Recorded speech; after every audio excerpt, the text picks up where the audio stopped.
പ്രേക്ഷകരെല്ലാവരും ഇന്ന് അർജന്റീനയുടെ മത്സരം കണ്ടിട്ടുണ്ടാവും. നമ്മൾ ആ മത്സരം ഉടനീളം കണ്ടു. അത് വളരെയധികം വിറച്ച് ജയിച്ചാണ് അർജന്റീന പ്രീ ക്വാർട്ടറിലേക്ക് കടന്നിരിക്കുന്നത്. എക്സ്ട്രാ ടൈമിലേക്ക് വരെ നീണ്ട മത്സരത്തിൽ 2-നെതിരെ 3 ഗോളുകൾക്കായിരുന്നു ലോക ചാമ്പ്യന്മാരുടെ ജയം.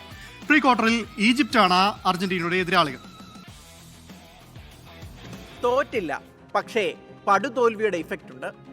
ആദ്യമായി ലോകകപ്പിനെത്തിയ കേപ്പ് വെർദെ മെസ്സിപ്പടെ വിറപ്പിച്ചു നിർത്തിയ 120 മിനിറ്റ്. ഫിഫ റാങ്കിങ്ങിൽ 1ാം സ്ഥാനക്കാരായ നിലവിലെ ലോക ചാമ്പ്യന്മാർക്കെതിരെ 2 തവണ പിന്നിട്ട് നിന്നിട്ടും തളരാതെ തിരിച്ചു വന്നു. ഒടുവിൽ സെൽഫ് ഗോളിന്റെ നിർഭാഗ്യത്തിൽ പുറത്ത്.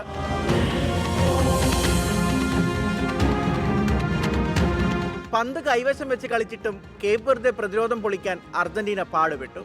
ഒടുവിൽ 29ാം മിനിറ്റിൽ മെസ്സി ആ പൂട്ട് തകർത്തു. മെസ്സിയെ ലക്ഷ്യമാക്കി ബോക്സിലേക്ക് ലിസാൻഡ്രോ മാർട്ടിനസിന്റെ ലോങ് ബോൾ, ക്ലിനിക്കൽ ഫിനിഷ്.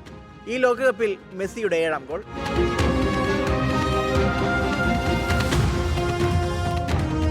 രണ്ടാം പകുതി 59ാം മിനിറ്റിൽ അർജന്റീനയെ ഞെട്ടിച്ച് കേപ്പ് വെർദെ സമനില പിടിച്ചു. ഗോൾ അടിച്ചത് ഡിറോയ് ഡുവാട്ടെ. അർജന്റീന ആക്രമണം കടുപ്പിച്ചെങ്കിലും വോസിഞ്ഞയുടെ സേവുകൾ ദ്വീപ് രാജ്യത്തെ കാത്തു. നിശ്ചിത സമയവും പിന്നിട്ട് മത്സരം എക്സ്ട്രാ ടൈമിൽ. 92ാം മിനിറ്റിൽ ലിസാൻഡ്രോ മാർട്ടിനസിലൂടെ അർജന്റീനയ്ക്ക് ലീഡ്. അധികം വൈകിയില്ല. സിഡ്നി കബ്രാളിന്റെ വേൾഡ് ക്ലാസ് ഗോളിൽ ഒപ്പം പിടിച്ചു കേപ്പ് വെർദെ. ഒടുവിൽ 111ാം മിനിറ്റിൽ ഡിനെ ബോർഹസിന്റെ സെൽഫ് ഗോളിൽ അർജന്റീന ജീവൻ നീട്ടിയെടുത്ത് പ്രീ ക്വാർട്ടറിൽ. അവസാന മിനിറ്റുകളിൽ എമിലിയാനോ മാർട്ടിനസിന്റെ സേവുകളും മത്സരത്തിൽ നിർണായകമായി. World cup desk 24.